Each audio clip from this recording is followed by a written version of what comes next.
Hello students, स्वागत है आपका ग्लोबल स्टडी पॉइंट क्लासेस में। मैं शिवम शर्मा। स्टूडेंट्स, आज हम प्रैक्टिस सेट जो थर्ड यानी तीसरे नंबर का प्रैक्टिस सेट है आज उसे करेंगे। आज इस वीडियो में हम भौतिक विज्ञान के महत्वपूर्ण प्रश्न यानी मोस्ट इंपॉर्टेंट क्वेश्चन पढ़ेंगे जो आपको एग्जाम में देखने को मिल जाएंगे। तो वीडियो में लास्ट तक जरूर बनना है और सारे क्वेश्चनों के आंसरों को ध्यान से देख लें। और ये क्वेश्चन आपके एग्जाम के लिए बहुत ज़्यादा जरूरी है, जिससे आपको वन दरोगा की भर्ती क्लियर करने में कोई परेशानी नहीं होगी। तो आइए वीडियो को स्टार्ट करते हैं। आप देखेंगे कि क्वेश्चन किस तरीके से आपके लिए इंपॉर्टेंट है। अच्छे से इन आंसरों को आप याद कर लेंगे और अपनी कॉपी में अगर आपको नोट्स करने हैं तो नोट भी कर सकते हैं इन क्वेश्चनों को। तो आइए वीडियो को स्टार्ट करते हैं। चैनल पर नए हैं तो चैनल को सब्सक्राइब जरूर कर लें और बेल आइकन को भी प्रेस कर लें ताकि आपको इसी तरीके की लेटेस्ट अपडेट मिलती रहे। ठीक है, इससे पहले हम अपने 2 सेट बना चुके हैं जिनका वीडियो आपको इस वीडियो के डिस्क्रिप्शन में मिल जाएगा। उसमें लिंक पे आप क्लिक करेंगे तो सीधे उन्हीं वीडियो पे आप पहुंच जाएंगे। ठीक है, तो हमें इंस्टाग्राम पे भी आप फॉलो कर सकते हैं। ठीक है, तो आइए वीडियो स्टार्ट करते हैं। यहाँ देखेंगे सबसे पहला क्वेश्चन, सिंपल क्वेश्चन से स्टार्ट करते हुए टफ क्वेश्चनों की तरफ चलेंगे। बिल्कुल बढ़िया क्वेश्चन है जो आपके एग्जाम में आ भी चुके हैं कई बार। दूरी कौन सी राशि है? दूरी जो है आपकी कौन सी राशि है? तो आपका ये आंसर इसका रहेगा अदिश राशि। दूरी जो है हमारी क्या है? एक अदिश राशि है। ठीक है, आगे बात करेंगे। सिंपल तरीके से हम टच करते हुए चलेंगे और फटाफट क्वेश्चनों के आंसर आप देखते जाएंगे। यदि किसी वस्तु द्वारा तय की गई दूरी समय के वर्ग के क्या होती है?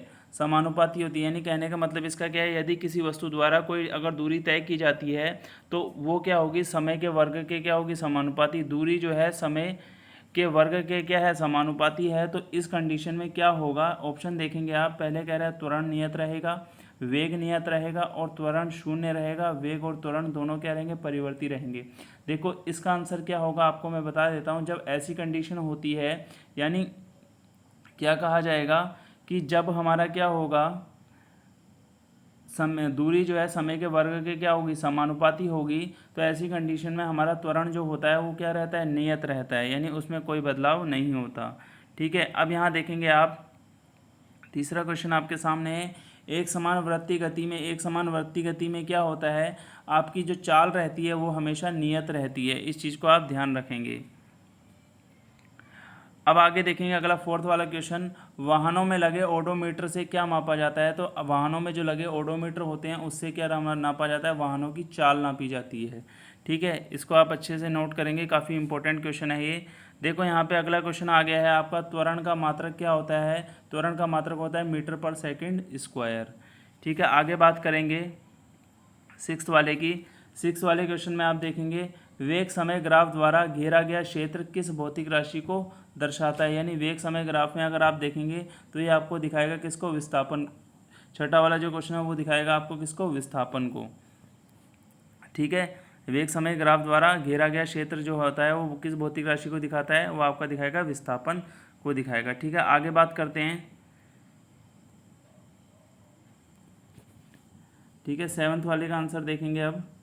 वेग समय ग्राफ द्वारा किसका अध्ययन किया जाता है? किसका अध्ययन किया जाता है? त्वरण का अध्ययन किया जाता है। ठीक है, इसमें किसका अध्ययन किया जाएगा? त्वरण का अध्ययन किया जाएगा। एट्थ वाले पे आ जाते हैं। किसी आनत तल पर वस्तु की गति क्या होती है? किसी आनत तल पर वस्तु की गति जो होती है वो सरल रेखीय गति होती है। वो कैसी गति होगी? सरल रेखीय गति। ठीक है, उसके बाद आगे बात करेंगे हम। यदि एक चींटी फर्श पर सीधी रेखा में गति कर रही है तो वह किस प्रकार की गति को प्रदर्शित करेगी? तो वो गति, जब एक सीधी रेखा में कोई चीज़ अगर चल रही है तो वो एक विमीय गति करती है। यानी एक विमीय गति का मतलब होता है कि अगर कोई ऑब्जेक्ट यहाँ रखा हुआ है और वो एक्स एक्सिस के अकॉर्डिंग क्या कर रहा है? मूवमेंट कर रहा है, यानी गति कर रहा है, तो वो हमारा क्या होगा? एक विमीय गति। यानी स्ट्रेट लाइन में सीधी रेखा में गति कर रहा है तो वो कौन सी गति होगी? एक विमीय गति होगी। यानी इसका ऑप्शन नंबर ए आपका बिल्कुल राइट रहेगा। आगे बात करते हैं क्वेश्चन नंबर 10। क्वेश्चन नंबर 10 वाले में आप देखेंगे किसी वस्तु या कण, ठीक है यहाँ पे ध्यान से देख लें, किसी वस्तु या कण की स्थिति के मापन के लिए निर्देश बिंदु का चयन किया जाता है तो ये उसके मूल बिंदु यानी ओरिजिन पॉइंट जो होता है वहीं से किया जाता है, यानी मूल बिंदु कहते हैं उसे आप। ठीक है, आगे बात करेंगे। यहाँ पे आपको युग्म का चयन करना है। देखो लिखा है निम्न में से सदिश राशि का युग्म है, कौन सा है? देखो द्रव्यमान, चाल, वेग, त्वरण। अब देखो इसमें कौन सा ऑप्शन आपका राइट रहेगा? यहाँ देखो 4 ऑप्शन आपके सामने लिखे हुए हैं यहाँ पे देखो द्रव्यमान और चाल और वेग और त्वरण। देखो इनमें से जो आपका युग्म ठीक रहेगा, कौन सा वाला क्वेश्चन दोबारा से एक बार पढ़ लें। निम्न में सदिश राशियों की बात कर रहा है। सदिश राशियाँ कौन सी, जो वेक्टर आपकी क्वांटिटीज़ होती हैं। वेक्टर क्वांटिटीज़ में आपको क्या होता है, डायरेक्शन और मैग्नीट्यूड यानी परिमाण और दिशा दोनों की आवश्यकता होती है।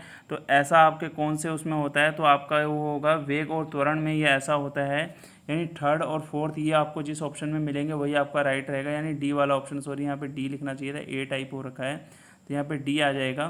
ठीक है, ये वाला आपका राइट रहेगा, डी वाला। ठीक है, आगे बात करेंगे दूरी के मापन में प्रयुक्त उपकरण कौन सा है। दूरी के मापन में प्रयुक्त उपकरण कौन सा होता है, तो इसको आप देखेंगे 12th वाले का आंसर जो आपका रहेगा ओडोमीटर।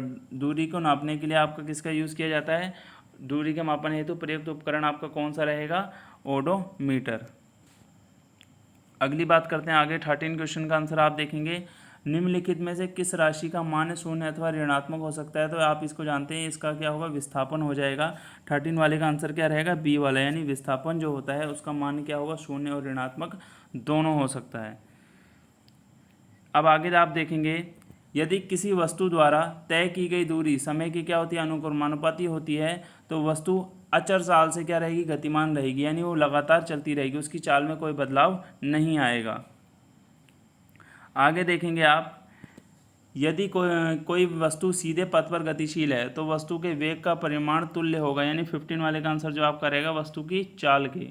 ठीक है, क्या रहेगा, यदि कोई वस्तु सीधे पथ पर यानी सीधे मार्ग पर गति चल कर रही है तो वस्तु का जो वेग रहता है वो हमेशा उसकी चाल के क्या होता है, तुल्य हो जाता है, यानी उसके समान हो जाता है। अब अगला देखेंगे आप, चाल समय ग्राफ का ढाल प्रदर्शित करता है, यानी चाल समय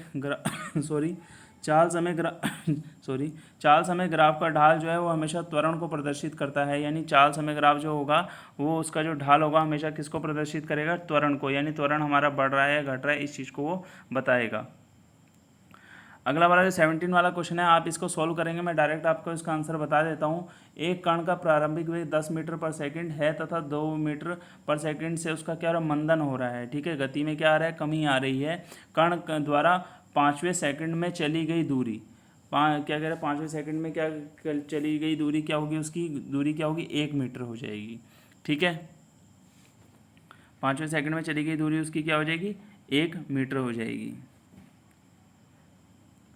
आगे देखेंगे, पिंड का त्वरण शून्य होगा यदि पिंड का चाल समय ग्राफ, यानी कह रहे हैं पिंड का त्वरण शून्य होगा, कब शून्य होगा ये कंडीशन आपको बतानी है। यदि पिंड का चाल समय ग्राफ किस स्थिति में हो, बोल रहा है समय अक्ष के लंबवत रखा हो, समय अक्ष के समांतर हो, समय अक्ष से कोई कोण बनाती हुई रेखा सरल रेखा हो, एक वक्र रेखा हो। 18 वाले का जो आपका आंसर रहेगा, देखोगे आप इस कंडीशन में क्या होता है, समय अक्ष के समांतर रेखा हो तभी आपका पिंड का त्वरण क्या होगा, शून्य होगा।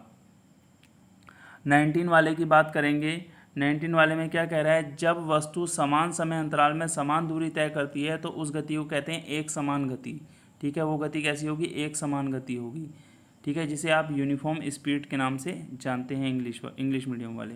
ठीक है, क्या होगा, एक समान गति आपकी रहेगी। जब किसी वस्तु की गति त्वरित होती है, यानी जब किसी वस्तु की गति को क्या होगा, त्वरित किया जाएगा, तो उसमें क्या होगा, 20 वाले का आंसर आप देखेंगे, उस पर सदैव कोई बल कार्य करता है, यानी ऐसी कंडीशन में क्या होगा, उस पर कोई ना कोई बल आपका कार्य कर रहा होगा। ठीक है, 20 वाले का आंसर आपका कौन सा हो जाएगा, डी वाला आपका हो जाएगा। जड़त्व का गुण, ठीक है, यहाँ पे आप देखेंगे जड़त्व का गुण किन वस्तुओं पे लगता है, आप देखेंगे जड़त्व का जो गुण है वो आपका प्रत्येक वस्तु में होता है, यानी जड़त्व का गुण क्या होगा, अभी हर वस्तु में पाया जाता है।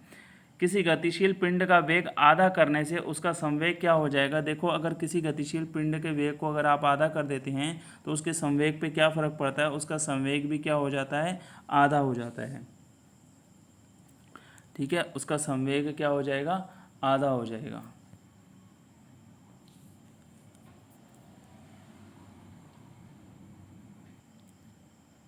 तो आगे बात करते हैं 23 वाले क्वेश्चन की।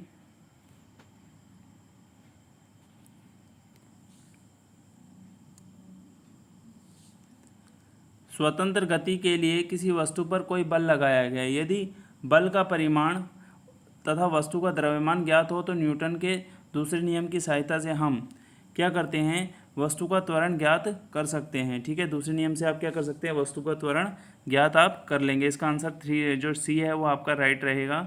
आगे देखेंगे आप 424 वाले क्वेश्चन में, स्वतंत्र गति के लिए 1 किलोग्राम द्रव्यमान की किसी वस्तु पर 1 न्यूटन का बल लगाया जाए तो वह, देखो 24 वाले में तो वह क्या होगा, कंडीशन देखो, 1 मीटर पर सेकंड की चाल से गति करेगा, 1 किलोमीटर सेकंड की चाल से गति करेगा, या 1 मीटर पर सेकंड स्क्वायर के 10 मीटर पर सेकंड स्क्वायर के त्वरण से गति करेगा, या जो आपका डी वाला ऑप्शन है 1 मीटर पर सेकंड स्क्वायर की से गति करेगा। तो डी वाला ऑप्शन आपका क्या हो जाएगा, राइट हो जाएगा।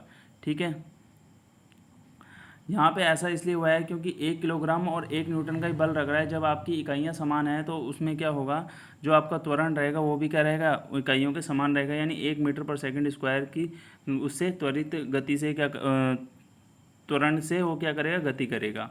ठीक है, आगे देखते हैं, लास्ट क्वेश्चन है हमारा 25 वाला क्वेश्चन, न्यूटन के तृतीय नियम के अनुसार, यानी इस वीडियो का ये लास्ट क्वेश्चन है 25 वाला। ठीक है, अगले नेक्स्ट वीडियो में हम किसके, केमिस्ट्री की चर्चा करेंगे, यानी केमिस्ट्री के आपके लिए क्वेश्चन आएंगे, कम से कम 30 से 40 क्वेश्चन वो नेक्स्ट वीडियो में आपके अपलोड किए जाएंगे, वो आपके केमिस्ट्री के होंगे।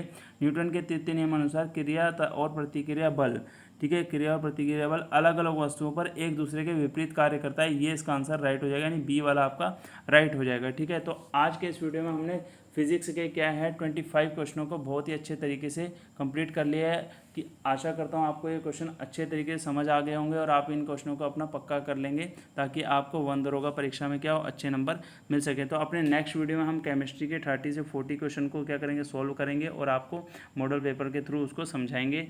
तो नेक्स्ट वीडियो के लिए आप बिल्कुल तैयार हो जाएँ। तो मिलते हैं अपनी नेक्स्ट वीडियो के साथ। Thank you.